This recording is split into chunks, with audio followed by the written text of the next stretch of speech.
Ipapakita ko nga pala sa inyo mga kapakners ang aking niluto na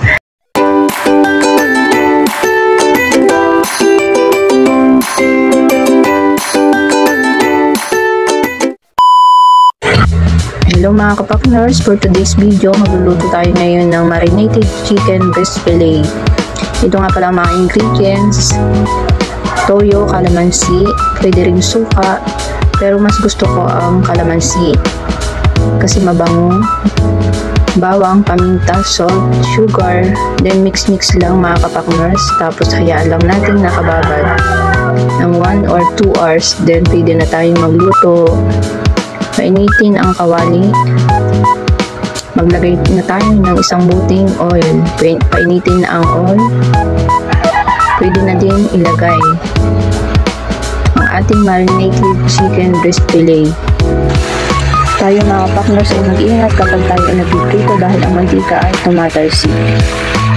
Medium heat lang natin mga kapakners ang ating apoy para luto ang loob mga kapakners at hindi sunog ang labas.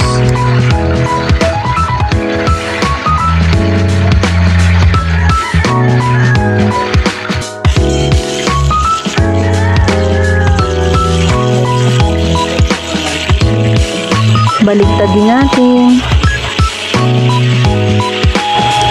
Aray ko, tumatalsik. Inaaway ako.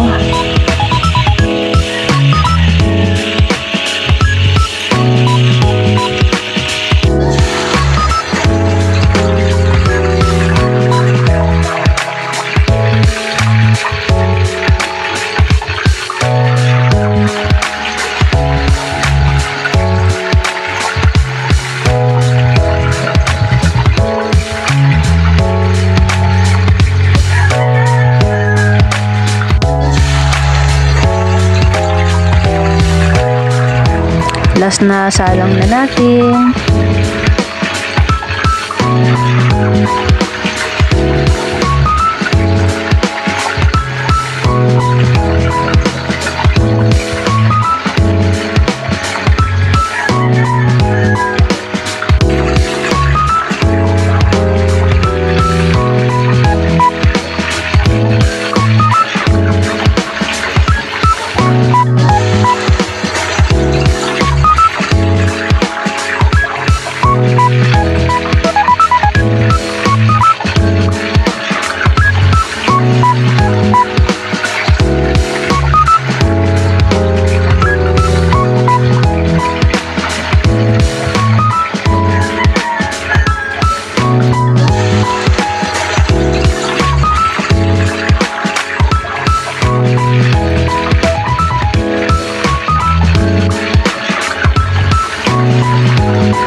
O diba, ang ganda ng pagkakaluto.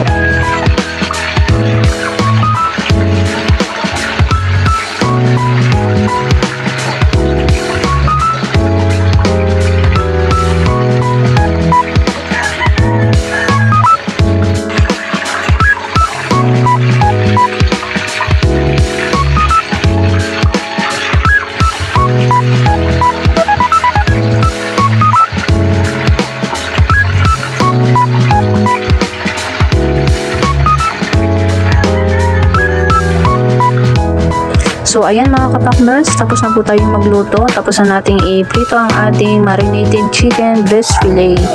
So, ayan mga kapakners, ang ganda ng aking pagkakaluto. Ang bango pa ng amoy ng aking niluluto mga kapakners. Amoy na amoy ang pinagbabara nito mga kapakners.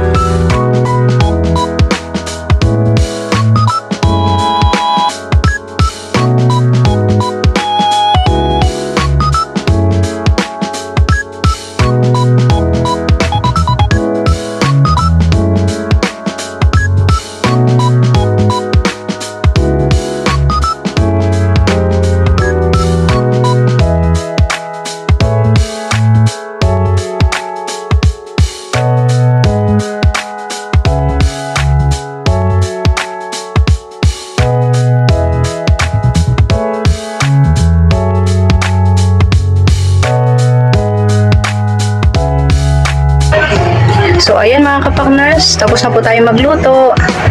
Halata naman sa aking mukha at kumikinang-kinang pa ang aking pawis. So, ibibida ko lang sa inyo mga kapakners ang aking niluto na chicken breast fillet. Yan mga kapakners. So, ayan mga kapakners, mainit-init pa. Ang sarap ng kainin mga kapakners. So, ayan mga kapakners. Thanks for watching.